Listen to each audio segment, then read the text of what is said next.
Hi, everyone. I'm Linda Hildenin, and this is Colby Musho.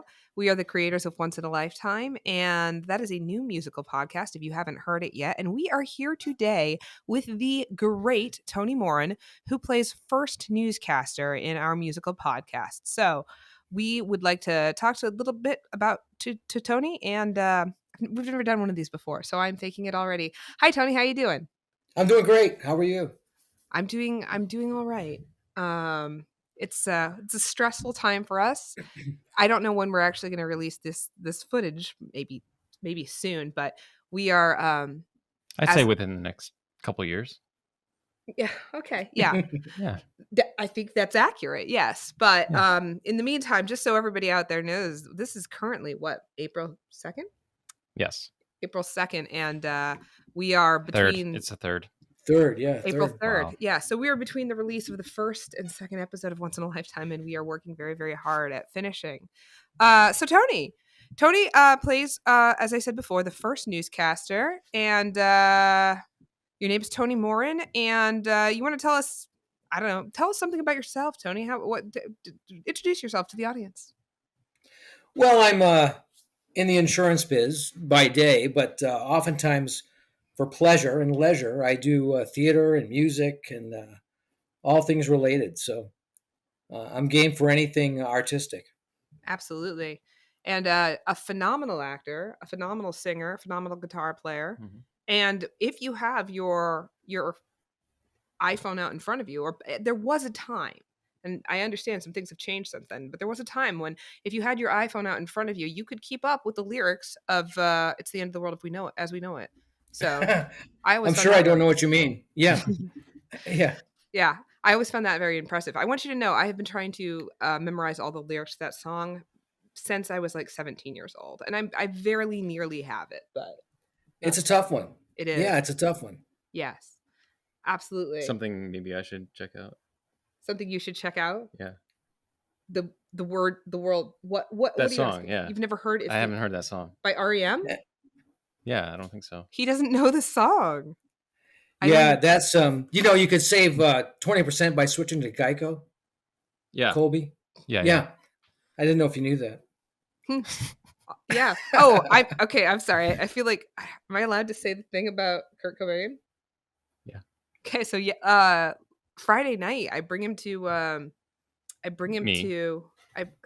me, my husband, and Colby were all at the 1800 Club watching a band called the Smith Collaboration. Are you aware of the Smith Collaboration? I am. Yeah, sure. Yeah, yeah. So we were out there. I've known the two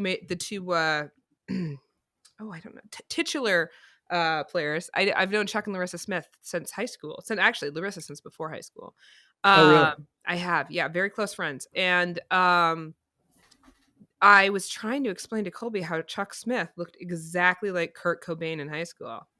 And his reply to that was, "Who's Kurt Cobain?" No,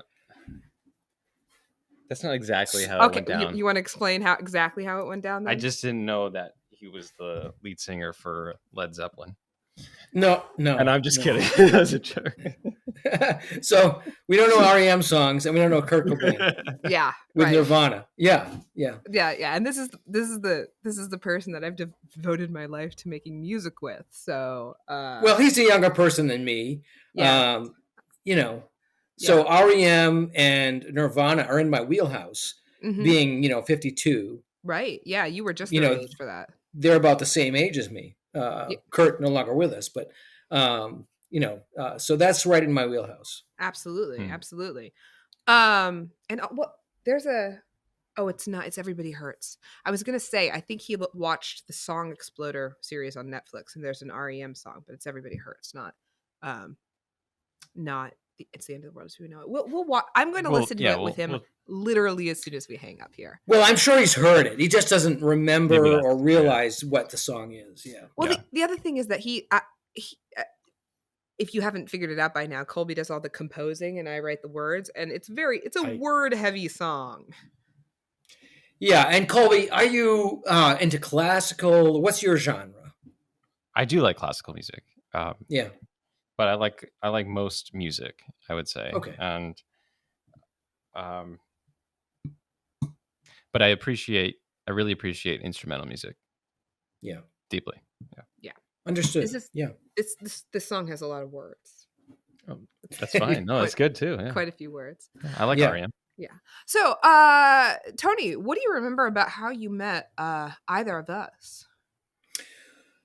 Well, I think I met you. Nice shirt, by the way. Yes, I did this just for the audience. I don't know where I'm being recorded. Yes, this was particularly for you. My husband, this was for my husband, and he was throwing it away, and I was like, he doesn't Throwing it understand. away? I don't Yeah, understand. I know. I agree with you. I was like, I decided that it's mine now since he no longer wants. I was always very jealous that he got one and I didn't. So, Well, I think I met you in the Thread Theater, and Thread Theater is a theater group that I helped co-found and is no longer active, but was active for about 3 years. And it was a 10-minute play competition, and we do 10 per month. We do once a month, and I think you came in somewhere in the 3-year period, and maybe halfway through, and submitted a play or two, and was successful. Submitted a play or two. Was funny. Are you under the impression I've only done 2 with Thread Theater? No, you did a lot more, but initially. Yeah. Mm-hmm. So we got to know you, and the founders of the Thread Theater are kind of like different kind of plays, and off color, that kind of thing. Yes. And yours certainly were. That is, oh God, Yeah. oh God, I'm having a very specific memory right now. Well, dolphins and that kind of thing. But so I think that's how I met you, and we instantly said, okay, here's somebody that is like us, like-minded person, intelligent, good writing skills, So yeah, and Colby, I think I think I met through you, but became aware of Colby through movie efforts and filming. Oh no, Colby. Yeah, I think we knew each other before that. Yes, you did the filming for the first. It was the pirate thing.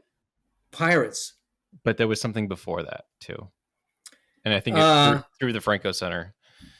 Yeah, so we would do theater, dinner theater for Franco, and that would include some filming, some video presentations, and Colby did that. Yes, you're right. So I knew Colby first. Yeah, no, you would have, absolutely. As my director. Well, and I'll tell you right now, I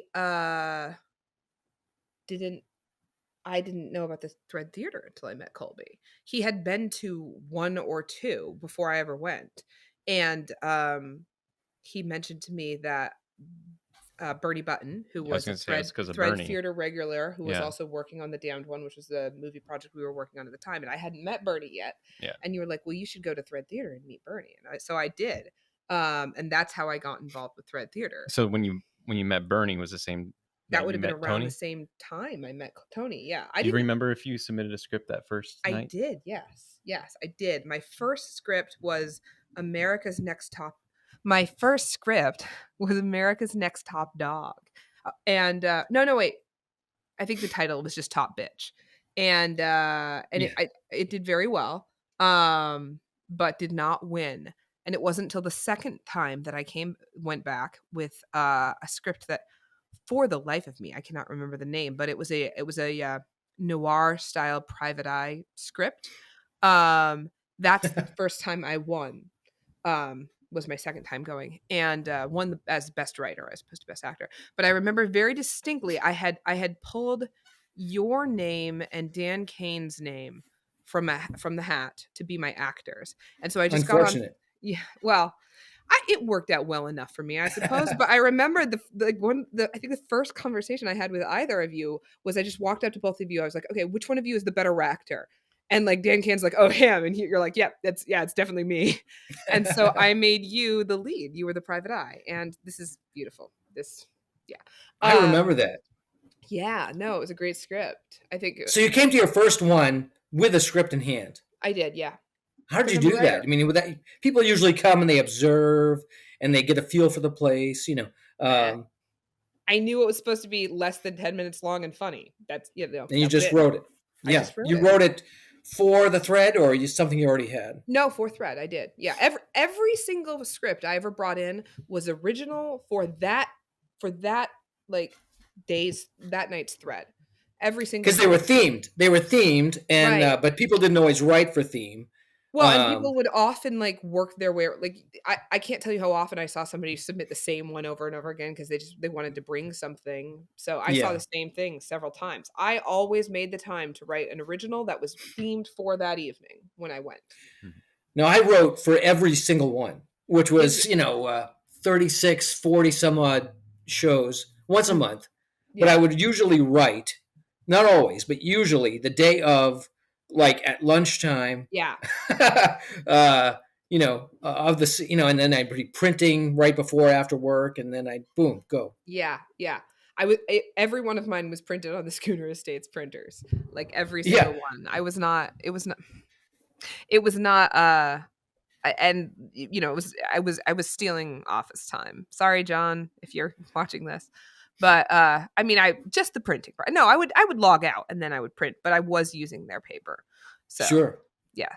But it yeah, the last minute thrill of writing it, and I would often every now and then I would write it on time, like ahead of time, or I would have an idea or whatever. But like I remember 2 or 3 where I was just like I didn't have anything until what it was usually was like 10 p.m. the night before.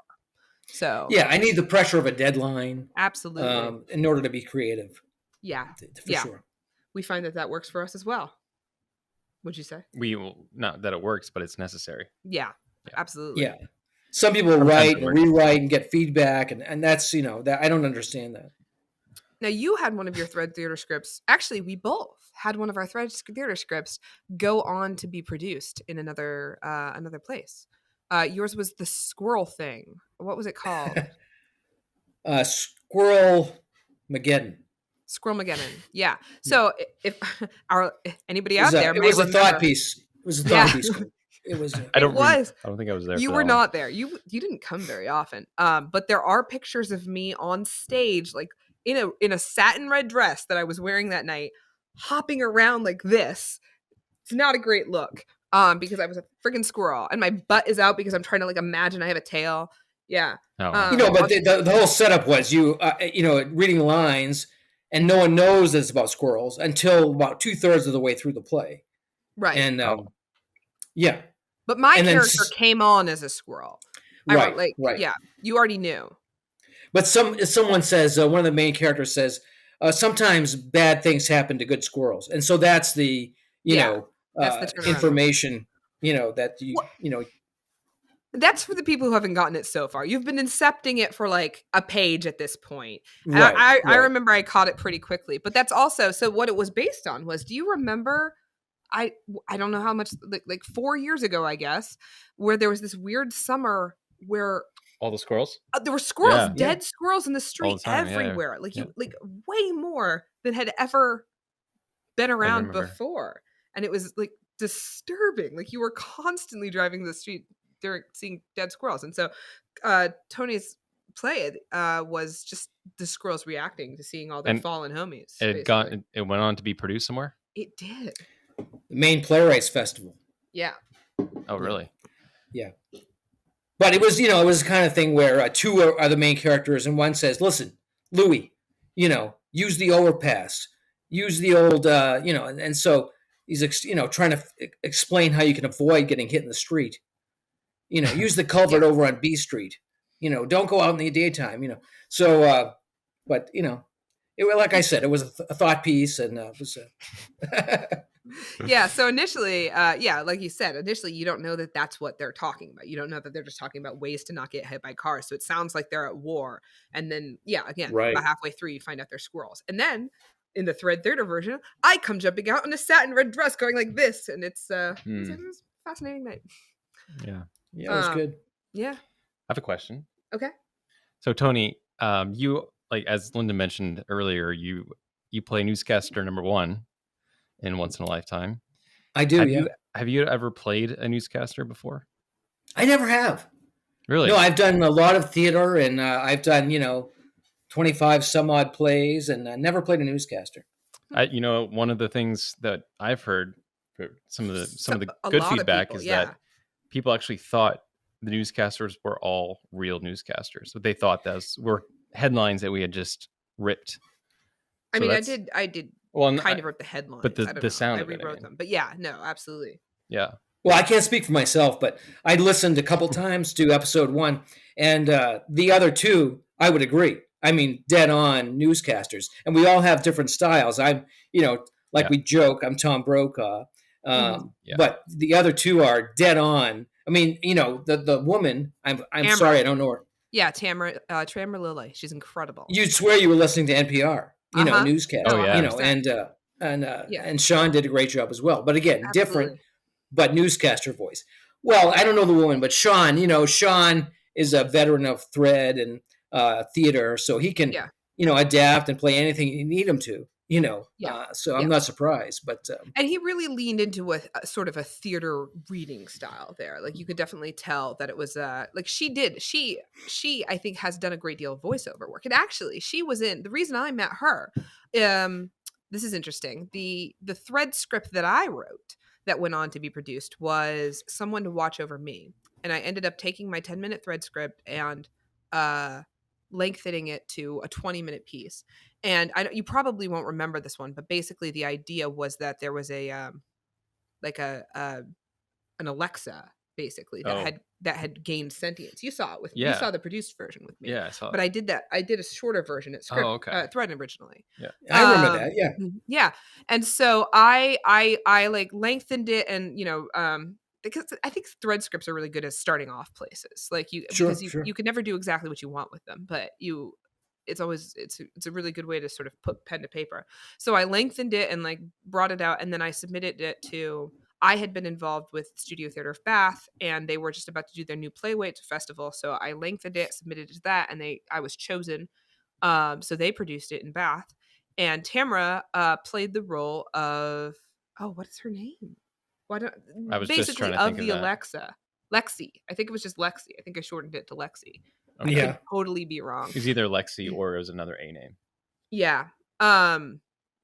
For the sake of the argument, we'll go with Lexi. But she took on that character, and she was you can tell that she would have the perfect voice to play Mm, a digital, like a Alexa. digital. Yeah, Yeah, exactly. yeah. yeah. And yeah, and she does a lot of voice work. She actually has her own podcast, I believe. It's called Stage Door Diva, I think, right off the top of my head. Oh, But really? yeah, I don't know how often she puts it out, but hopefully she'll have us as guests one of these days. But no, she did a phenomenal job, and yeah, she's the perfect voice for it. So that, I mean, that's why I knew I wanted hers, because I had heard her as a as a Lexi. So Mm, yeah, but the three of you together, I think it's really it's a very good balance, and yeah. um, I spent a Now lot I'm of a time making sure podcast. that. Hmm? I'm a podcast addict. Are you a I podcast listen to addict? podcasts constantly. Yeah. Hmm. But most podcasts are interview style, like we're doing now. Hmm. Celebrities, I listen to what the WTF with Mark Maron, Hmm. That those would be kind your of type. podcasts. Hmm. So, so those, you're talking about interviews. So what we did, or what you did, is really produced, polished, and very different than what I typically listen to. Although there are some out there that are similar, but it's just Yeah. not my genre typically. But I did enjoy it. Yeah. Well, I'm glad because you're in it. So, um, Yeah. and so far you've only heard the first episode. All you know from the next 5 is that there's a bunch more headlines that you read. But Right. I hope Right.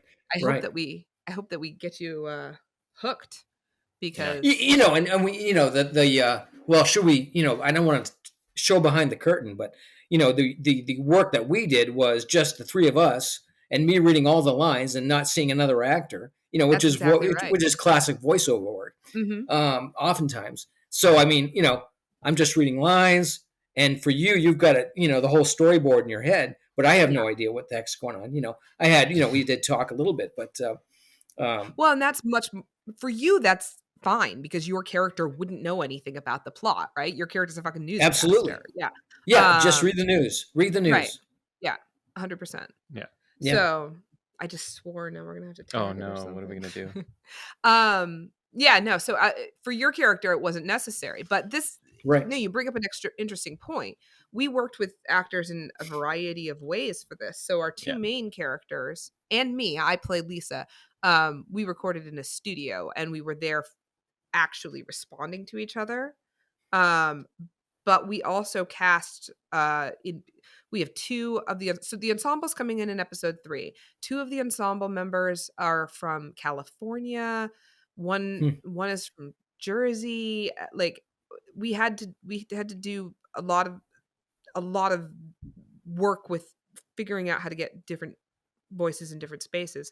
And they got contextual scripts. I gave them the whole script. Oh good, my laptop's gonna die, so we may I will want to take care of that right now. you're going to take care of that right Yeah. now while I continue down this Yeah. path. All right. So we had I apologize, we're going a little longer than I thought, but we will wrap it up fairly shortly here. Um we sent these people the whole script, but not really, I wasn't paying them enough to really expect that they were going to read it. So then I would make these contextual scripts so that they would have, lines before and after.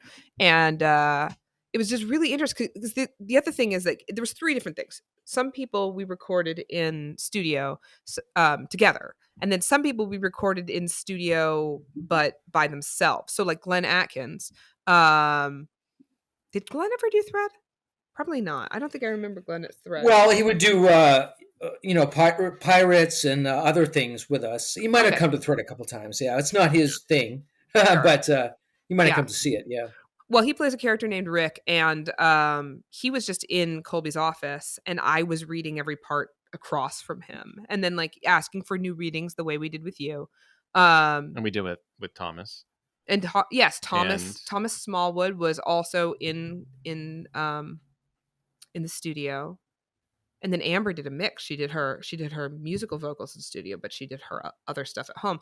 And so when I'm so to, Colby is doing all of the polishing, sound editing, like he's bringing the final project to fruition. But I was the one who initially edited it together, all of these, added together all the takes and everything, and created the rough audio.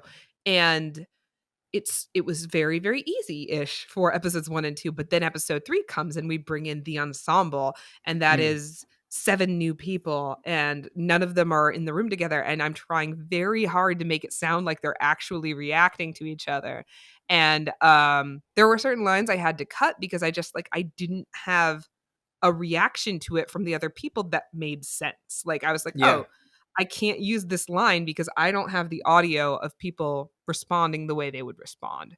And then the other thing was that when I had recorded all my lines in the studio, but I had recorded them across from somebody just reading, like we were trying to get through it fast. So I would record my line, and then Charlie, who plays Sam, would be like, "Da, da, da, da, da, da, da, da, this is my line," and then I would just respond. And I didn't realize how important it is to have the energy of the other actor, because when I went back and I was listening to it, there's this thing where this one character is talking about these horrible things. She's an Asian character, and her family is experiencing racism, and she's like, and the actress we got to play it did an amazing job and brought so much personality and so much emotion into these lines. And then I come back with, "That sounds terrible, Amy. Well, thank you for sharing." And so I had to go back in and re-record my lines so that I was actually responding to the people who were reading them, because it was just, people were going to think I was a sociopath. Nobody was going to like the character. But like, so yeah, it was a harrowing process for sure. Do And we then have any? what's interesting too is that we were dealing with COVID too. I mean, not so much. It was, it was getting a little bit better, but it was still an issue. Oh As it yeah, is today, still an issue. But back then, when we created the lines and stuff, it was still very much in the forefront. absolutely. Yeah, I no, know. it was a very big deal at the time.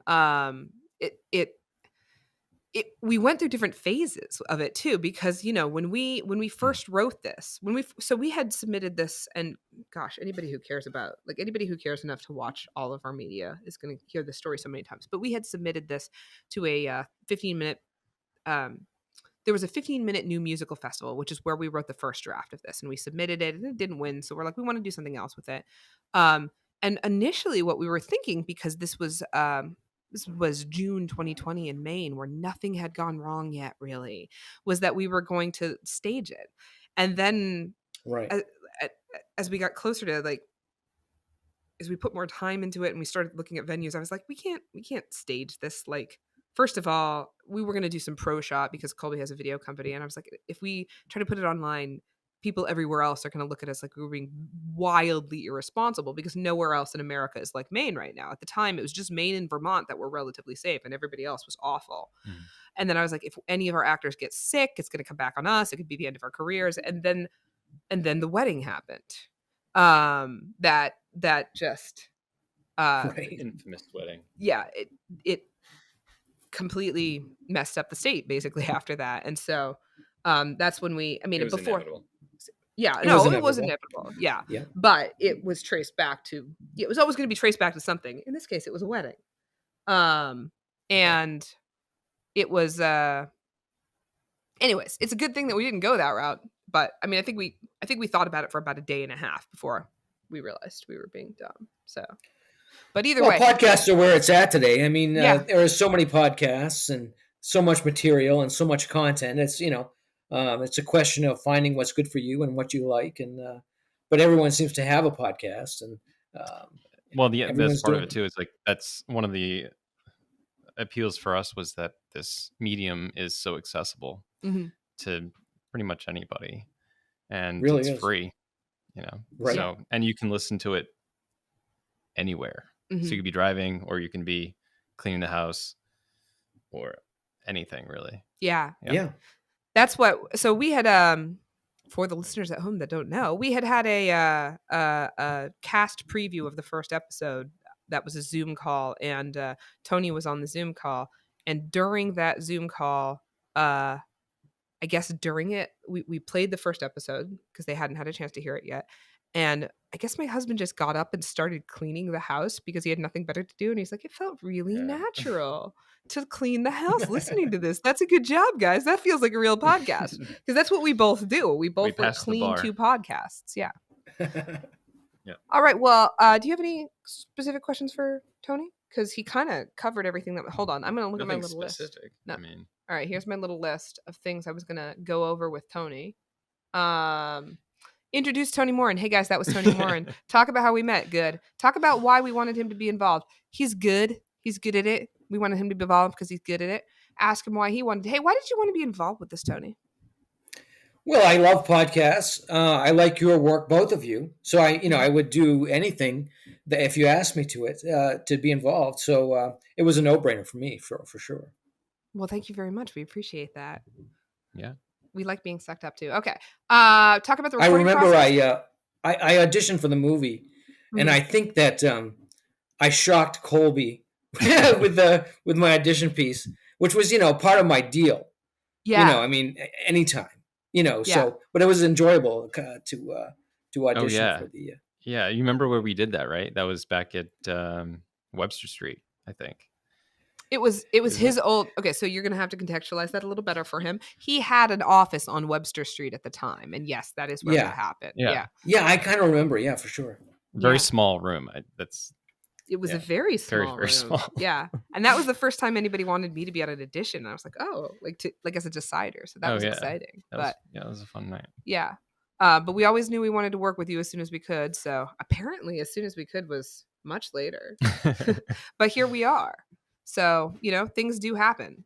Well, Tony, I can't tell you how grateful we feel to have you involved. You really do have an iconic voice, particularly for this role. You are our very own pro god, and we will always think of you that way from this moment on. But thank you for coming and talking to us tonight. Do you have? I am not under the impression you currently have any projects that you would want to. You're not doing a theater right now or anything, right? No, I'm not doing theater or music. The band is on hiatus for a variety of reasons. But I still post on Facebook and TikTok. I mean, I have to be creative. Oh my God, you have a TikTok? I do have a TikTok. Of course you do. Of all the people, of all the adult men I know, you're the only one who should have a TikTok. Gosh. And I do a show called the Yard Maintenance Minute. The Yard Maintenance Minute. Okay. It's totally insane. Or, I mean, it's not interesting at all, but I need to be creative. I need to have an outlet, so absolutely. do something. Okay, so do you happen to know your TikTok handle or whatever? Like that you could I think it's I, my name and a number. okay, well, hold on. Let's see if we can find it real quick because I want to give you the I don't certainly people can find him on Facebook if they know him. And oh gosh, Right. Well, it shows up on Facebook too. The yeah. Yard Maintenance Minute's on Facebook.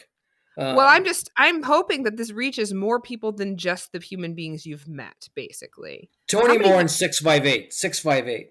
Okay, so if you want to follow Tony Morin on TikTok, which God help me, I'm one of these days very soon, I have to officially get TikTok instead of just using it to recruit people. Tony Morin 658. That is where you can find him if you aren't if you aren't somebody who could be friends with him on Facebook, and so few of us really have that ability. You know, in the grand scheme of things, you probably only have what 400 or 500 Facebook friends, and there are billions of people on Earth. So the rest of you who aren't going to be friends with Tony because he doesn't want to hear about it, you can find him on TikTok at Tony Morin 658. I have 600. 600 friends on you, and Facebook. Also on TikTok, only 15 followers. So apparently, you're not doing a great job cross promoting those two things. I just started. It just started. 2 weeks into it. The Yard Maintenance Minute. Yeah. Excellent. All right. Well, I'm going to watch these. I'm going to get. I'll follow you. You'll have 16 here shortly. But I have 1,400 views for the first app of Yard Maintenance Minute. I have 1,400 views. Yeah, this is the thing about TikTok. It's so much easier to get seen on TikTok than any other medium, I think. Right. You don't need to have followers. Right, because you'll just show up. Yeah. Right. People, depending on the algorithm, and if people click on it or like it, God help me. It's all about algorithms. I just signed up I just downloaded it. Yeah, I know, but that's for Colby. Linco needs one, and I don't want to do it. I don't want to do it. It's hurting my feelings. It's another thing. It's one more thing. All right. Well, thank you so much for talking to us tonight, Tony. And my pleasure. Please let us know what you think of the second episode, because we are, and all of them, we're very excited, and we hope that we live up to your high expectations. Is it okay when is this coming out?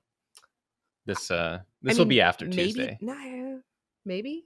Okay. I was hoping to do it before to get people to listen Tuesday, or can I spoil? Should I spoil? In what capacity? No, you can't spoil it because most of the Well, no, yeah, because go for it. I mean, we're not going to use this section before Tuesday anyway. We probably will. Why? What do you like?